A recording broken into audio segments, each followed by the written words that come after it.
ত্রিপুরার আগরতলা রেল স্টেশনে rail police ও গোয়েন্দা বিভাগের যৌথ অভিযানে একটি পিস্তল, 2 রাউন্ড গুলি এবং 100 বোতল নিষিদ্ধ এসকাপ সহ বিহারে 2 যুবককে আটক করা হয়েছে। ধৃতরা রানী কমলাবতী এক্সপ্রেস ট্রেনে করে রাজ্যে প্রবেশ করেছিল। পুলিশ সূত্রে জানা গেছে, গোপন সূত্রের খবরের ভিত্তিতে গোয়েন্দা আধিকারিকরা স্টেশনে অভিযান চালিয়ে যুবকদের আটক করেন। ধৃতদের নাম কার্তিক যাদব ও আমোদ, উভয়ের বাড়ি বিহারে। ডিআইজি রতিরঞ্জন দেবনাথ জানান, অভিযুক্তদের গ্রেপ্তার করে তদন্ত শুরু করা হয়েছে।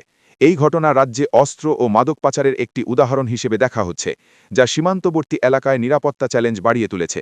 পুলিশ জানিয়েছে, ঘটনার সঙ্গে আর কোন ব্যক্তি জড়িত কিনা তা খতিয়ে দেখা হচ্ছে।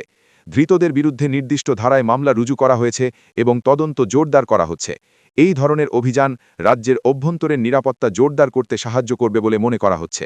আরপিএফ এবং আমাদের স্টেটের প্লেন ক্লথ যে গোয়েন্দা দপ্তরের লোক ছিল, ও তাদের জয়েন্ট অপারেশনে বিহারের দুজন ছেলেকে আমরা ডিটেন করি।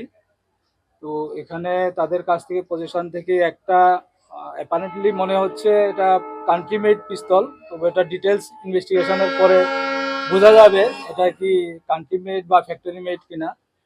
আর 100 বোতল ফ্যান্সিডিল আমরা পেয়েছি। ফ্যান্সিডিল মতলব কফ সিরাপ, এটা কফ সিরাপ আমরা পেয়েছি তাদের। আর 2টা লাইভ রাউন্ডও ছিল ওই পিস্তলের মধ্যে ব্যবহার হয় এরকম 2টা রাউন্ড ছিল। এখন ফার্দার ইনভেস্টিগেশন যবে হবে এফএসএল এ আমরা পাঠাবো। আর বাকি ওরা কার কাছে দেওয়ার ছিল, কোত্থেকে নিয়ে এসে, কারা এর পেছনে আর জড়িত আছে কিনা বা কারা ছিল বা আছে, এটা ফার্দার ইনভেস্টিগেশনে বেরিয়ে আসবে।